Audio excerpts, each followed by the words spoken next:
grand open house of Garden City because we have started our construction.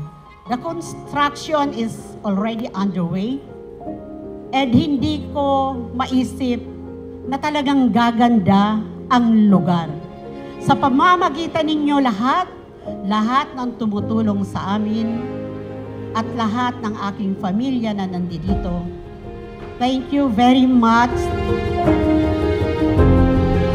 Today is a day of gratitude, reflection, and hope.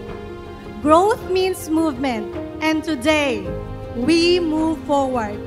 Moving forward, not to forget, but to honor what brought us here. As we say goodbye to our old home, we open our doors to our new showroom, a place not just built with bricks and lights, but with vision, courage, and purpose.